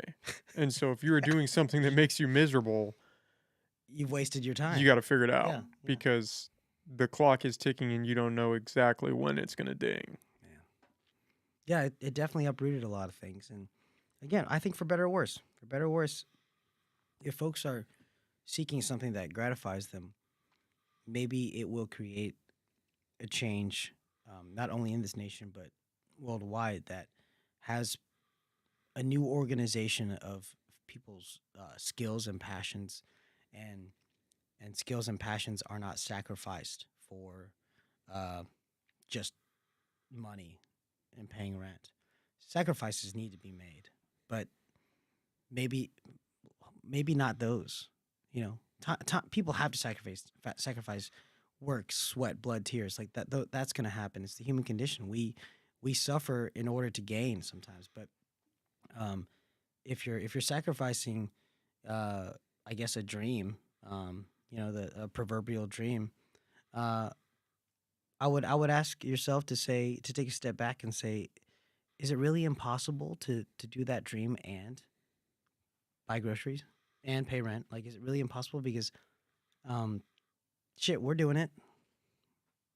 Doing it and loving it. Yeah, it's possible. You just got to get out of the mindset of it wouldn't be you. Everyone likes to say, oh, well, the odds are stacked against you Yeah, 10,000 to 1. Like, do you really think you're going to be the one? Well, somebody has to be the one. yeah, Because people do make it. Somebody has to be the one to make it. sure. So you almost have to reframe that question instead of, do you think it's going to be you? Why not you? Yeah, right. And because it's better to go through life thinking that than the alternative of, it's never going to work out for me. Right. It's always just going to be in the drain. And there's an area, like a testing ground too, of where, I mean, almost every songwriter I know in Nashville has a side job. It's not like you just leave all your responsibilities behind one day and pick up a guitar and do that for the rest of your life and then hope that you ride that train as long as it goes. No, you you take on a certain amount of time and resources that you apply towards that dream, but you don't give up the things that you don't give up your desk job, you don't give up your bartending gig. You have to do something to supplement your dream. You can't just wish on it, right? Yeah, you have to feed it. Yeah, you can't just hope it's going to pan out. No, you Without that goes back to the yeah. whole you reap the seeds that you sow. You can't just sit there and hope, oh, I'm going to, be this great thing one day and not do any of the underlying work. Absolutely. I for a long time. I mean, bartending. You're only making money on the weekends, really. So, but that's when the shows are. So yeah, for about 4 or 5 years, I was missing a lot of my friends' events, like shows and stuff. Missing a lot of showcases, industry events, and then taking as much time as I could on my days off um, to play out and to songwrite and all that. Um, Ultimately, one last big point too about just artistry, I think, is um, I knew very early on that if I was working in an office, if I was working at a restaurant, if I was doing anything else besides music, that I would come home at the end of the day and I would pick up my guitar and I was still going to be playing music. So, whatever that is to you, whatever your wish, your hope, your dream is, like, I mean, you have to live in a certain realm of reality. You know, I mean, I wanted to play in the NFL, but I'm 5'6", bro. Might be a bit of a challenge. Shut the fuck up, man. Don't shit on my dream. I wanted to be an athlete, right? I wanted to be a sports star. But like, you have to live within a certain realm of reality. So, like, you have to be honest with yourself, right? Are there are there aspects of your dream that have limitations? Um, and so the whole like chase your dream thing, like that's bullshit. You have to supplement your dream and you have to feed it, yes, but like you also really need to approach it with some sense of reality. Um, you cannot expect the dream to manifest itself. So I would say that yeah, like you absolutely like take on like whatever ambitions that you have, like let them go crazy, like let them create this world in your mind that you think is possible, and then like start to think about what like what is actually possible, like within your realm of control, like what can I do to actually make this happen, step 1, step 2, step 3, and then see how far you can take it. um and hopefully end up with something that is not only just like something that you can make a career out of, but something that you learn from, and that's something that helps inspire other people.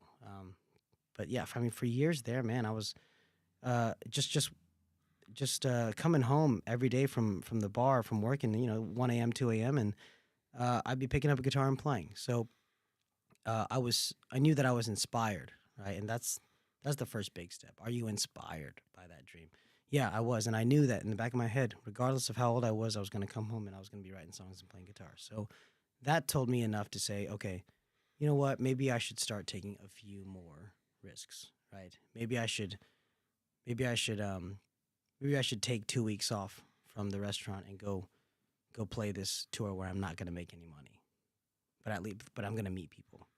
And sometimes you have to do that. Yeah. You have to eat the shit of I'm not gonna, come out with a net Yep. positive, but I'll break even, Yep. and I can just sustain until the next one, and I'll break even on that one, and then Totally. eventually I will get to the point where now I'm making money It's and now it's exactly profitable. it's exactly what you hope happens.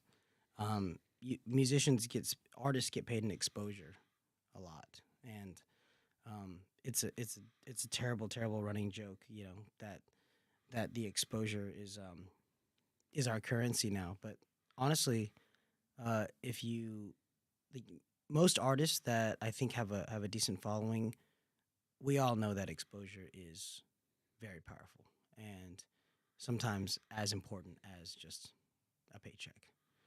So yeah, I mean, thank God for the bands like Molly Tuttle, American Aquarium, Brant Cobb, Jason Isbell, these guys that have let me open for them and try my stuff out, and on a crowd that knows better, on a crowd that's there to see someone who's good at what they do, and allow me to go up with a guitar and share my stories, and try it out and see what the response is. And that has given us the resources, but also the experience to come out here, really far from home, thousands of miles from home, to a place we've never gigged and toured before, and to say, okay, can I sway these audiences? Can I give them a good enough experience to where they want to come back? Time will tell, but we've had a good run so far. Well, I'm excited to see what happens for you, man. Thanks, man. I think you're out here putting in some serious work. Yeah. I'm excited to see where that goes. Right on. Um, do you want to plug your stuff, where people can find you, where they can find all the tour information? Yeah. Grab some tickets. Yeah, totally. So the website where you can find pretty much everything, merch, tour information, bio, all upcoming news, is Gabe Lee, TN.com. So it's Gabe Lee, LEETN.com. And we love when folks follow our Bands in Town. Bands in Town's great for figuring out. Um, Really, it's great for us because, like, for most folks who follow Bands in Town, it's like kind of an extra email in their inbox. But for us, it gives us metrics. So it tells us the ticket click links, and it tells us how many pre-sales are happening at such and such venue. So it really does help artists out, Bands in Town. And then the Instagram, Spotify, Apple, uh, and Facebook, all those platforms where you can follow us and listen to us, are helpful as well. Obviously for their own spoken reasons. But yeah, so we're as far as I know, I mean, the rest of this year we've got a bunch of great dates. We will be out here briefly again in Camino, California. I hope to be back more and more often. I'm trying to make this my life, so anywhere you hear of anywhere you hear of my tour coming through or bands that I'm affiliated with, please support the venues that are having us. Support our music, buy our merch. Yeah, Mr. Gabe Lee is the handle on most of my socials. So Okay, well, Gabe, this was a lot of fun, man. heck I yeah, really appreciate you coming had on a and blast. chatting with me. We'll definitely have to do this again next time you're rolling through. Maybe Oh, we'll I'd love break to out the do a whiskey. heck yeah. I'd love to do a rehash and see where we are in a Yeah, year or two. that'll be Right? fun. Heck yeah, man. Thank you. All right, Gabe Lee, you're awesome, man. Hopefully, people will check out your site, pick up some vinyl.